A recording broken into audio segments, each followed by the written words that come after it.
got an NFC West matchup this week. The 5-0 Seahawks are going to Arizona to play the 4-2 Cardinals. Cardinals coming off of a fairly dominant game against the Cowboys with Andy Dalton. Yep. And Seahawks coming off a bye this week. Yep. Colin, what are we looking for in this game? We got Seattle -3.5. The over-under set at 55.5. What are you taking? I like the Seahawks in this game, but I do think this is going to be a lot of points. Yes, I think the Cardinals are going to be able to throw all over that Seahawks defense. I'm hammering the over in this game. I think the Seahawks might try and slow down the game a little bit and try and get at that Cardinals defense that hasn't been the best. It's looked okay. Isaiah Simmons has struggled a lot recently. Buda Baker does look really good this year. But I feel like the Seahawks are definitely a run-first team. They want to get Chris Carson involved, really try and pound Chris Carson so you can hit over the top of DK. I like the Cardinals in this game. I do. Picks, I'm going Cardinals +3.5, over 55.5. Completely agree with the over. I think this could be points. I think that the Seahawks will be able to take advantage of the Cardinals defense with their now kind of lack of pass rush after losing their main pass rusher, after losing Chandler Jones.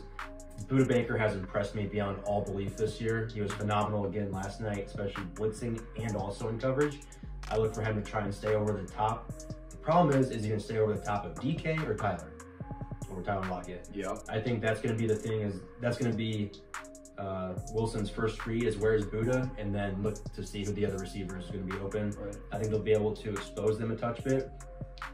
Even though it was a 38-10 game, I wasn't all that impressed with the Cardinals last night.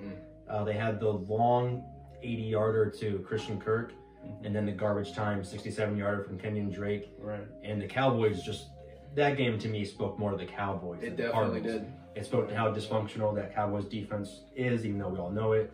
And the two Zeke fumbles changed the game. It's 14-0 quick. Gallup drops a touchdown instead of 21-7. It's 21-3. Different ball game. I was actually a touch bit underwhelmed with the Cardinals. I was a touch bit underwhelmed with Kyler. I love what he did on the ground. Yep. Obviously, he's explosive on the ground. 10 carries, 74 yards and a touchdown. I think this one could get a touch bit rowdy late in the fourth quarter. I'm going to go Seahawks -3.5 comfortably, and I think the over, because the Seahawks will be able to put up 35+ points. First glance, I really like the Seahawks. 5-0 this year. They really impressed us last year. They've been a top contender in the NFC countless years. Russell Wilson, I think, has proven time and time and again that he is your MVP frontrunner. Yeah, absolutely. I mean, he's playing lights out right now. He can beat you on the ground. He can beat you over the top. He can hit those, over the middles, keep drives going, big, like small plays, get the yards when you need the yards. And at the same time, like you said, Chris Carson can definitely kind of set the pace. He's definitely catching a lot more balls this year and not just being that workhorse running back that he's usually been the past couple of years. He's definitely starting to get out of the backfield. Russ is starting to find him a little bit in the flats and stuff like that. I think that really opens up, like we said with the Raiders, getting Josh Jacobs involved. I think that really is going to set up DK downfield. But I just feel like that Seahawks defense. The Seahawks defense, it's scaring me. That's why I'm loving the over so much. Right. And the Cardinals' weapons on offense could pop off. Like you could have 400-yard receivers at any point. And if there's any game in their schedule to do it, it's against the Seahawks. Right. Especially at home. Yep. And I like that you brought up this past game against the Cowboys, kind of spoke more about the Cowboys' struggles than it did the Cardinals being this team that can just beat someone 38-10. Because they struggled a lot really in that game. They couldn't get anything going. And it really helped that on the other side of the ball, the Cowboys couldn't get anything going. So it felt like you know, they were able to hang in there, and it felt, since they were able to hold the Cowboys to nothing and they were able to force those 2 fumbles and get really good field position for some of their first points of the game, that definitely helped them out. But Kyler Murray on the ground, like we talked about, was very impressive. But this, I think, is a get-right passing game for him after a bad week, because he was 9 of 24, 188 yards. He had 2 touchdowns. He didn't turn the ball over. So I also see D-Hop at 8 targets, 2 catches. 2 catches, yeah. And he had 1 catch for a short amount of yardage for most of the game. Yeah. I see that being the exact opposite this week. I see 8 catches, 100 yards, a touchdown from D-Hop. I mean, that's one of the best receivers in the NFL. You don't come off a game like this past week and do something similar. I see Kyler having a big day through the air. Kenyon Drake, though, big run to salvage some fantasy value, maybe for fantasy owners. They were definitely happy to at least see that. He's been, the Cardinals, Cliff Kingsbury's been waiting for a big play out of him. He's been talking about it. We just need that big play to jumpstart him.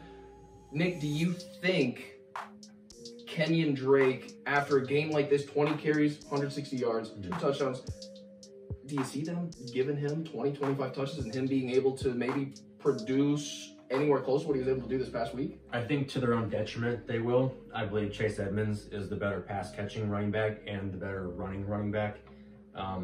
I think Kenyon did get extremely lucky with that late 67. The Cowboys had quit at that point. Right. I think the Cowboys quit pretty early in the warm-ups. But I do look them to continue to feature Kenyon Drake. After you sign someone like that, your main job is to continue to feature them.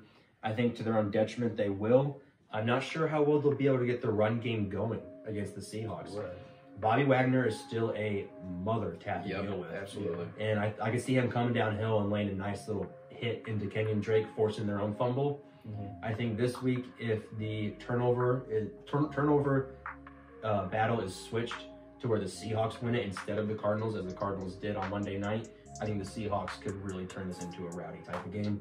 Cardinals struggling, and you brought up D-Hop. If D-Hop was going to have a game, you would have thought the Cowboys was going to be the game to have. I thought for sure. That defense quits, and they're atrocious. And for him to really have 1 catch throughout most of the entire game was concerning. Kyler only completing 9 passes. Incredibly concerning. They didn't target Kenyon Drake. 2 targets, 0 catches. 2 targets, 0 catches. Chase Edmonds only had, I think, 2 catches. Yeah, so they're not throwing their running backs very well, which I think will be very important for them this week. I think so. To try and get a motion going to one side to get Wagner out of the play, and then try and get the ball to the other side as quickly as possible. I look for that to happen. If not, I can see them struggling. That's a good point to bring up. I haven't made picks yet. I do think that a lot of people, after the Cardinals' victory this past weekend, might lean Cardinals, and I could see why. I'm going to pick Seattle -3.5, and I'm going to pick over 55.5 points. So we got -3.5 and over, -3.5 and over, +3.5 and over. Points. Should be good. Points. Let's get some points on the board. Speaking of the over/under, 55.5. Does the fact that the Seahawks passing defense are 32nd in the NFL, giving up 370 yards a game through the air, how does that affect how you view this game? That almost tells me everything I need to know. Like that, Colin talked about the weapons that Kyler Murray has. You could be looking at 100-yard receivers this game. D-Hop, I could easily see having over 100 yards. That's one thing. Throwing the ball against the Cowboys was one thing that they struggled against, and they found kind of their rhythm with their run game, so to speak. I could see them at least having, if they can just have a moderate amount of success with the run game, that's all they need to start setting things up over the top to D-Hop, Christian Kirk. All that does is solidify my overpick. Yeah. I mean, honestly, I think what could be the Cardinals' downfall in this game is the rushing game. Is the running game. I mean, we know they have the weapons. We know they can pass. Obviously, the Seahawks are atrocious at defending the pass. I mean, they're giving up almost 100 more yards than the 30th ranked team, and that's the Vikings. And the Vikings pass D is horrible. That's scary. So I think they're definitely going to establish the pass. The only thing, their one downfall might be the run game, because Kenyon Drake has not given me any reason to trust him this year. I mean, I could see him going for 18 carries and 56 yards. Frank Gorstead. Yeah, absolutely. Yep. And that would be their one downfall in this game. But honestly, I really like this team. I'm sticking with my Cardinals pick. I really like the Cardinals in this game. Does the fact that the Cardinals are only 19th offensively passing worry you at all? No. I think Kyler, he's still young. He's still working with his weapons. He's an incredibly accurate quarterback. And I think if there's one kind of quarterback that can really expose a pass defense, it's an accurate quarterback. And I think he's going to be able to sling the ball around the entire field. And, you know, I think that his ability to run the football really will end up paying dividends when you're looking at how he can pass, because you're looking at potentially being able to draw in a Bobby Wagner, right? When you're starting to roll out, start to approach the line of scrimmage, you can start drawing guys in. You can do really any number of things when you're Kyler Murray. I do think that Kyler's ability to run the football, even though they're 19th in passing, I see his 10 for 76 this past week. I don't think that's even going to be necessary because I think they're going to find so many holes in that Seattle secondary that he's going to be able to throw for 300 yards, a couple touchdowns. He's going to need to work very hard. Colin talked about him being an accurate passer. They need to not turn the football over against a team that's as efficient on offense as the Seattle Seahawks.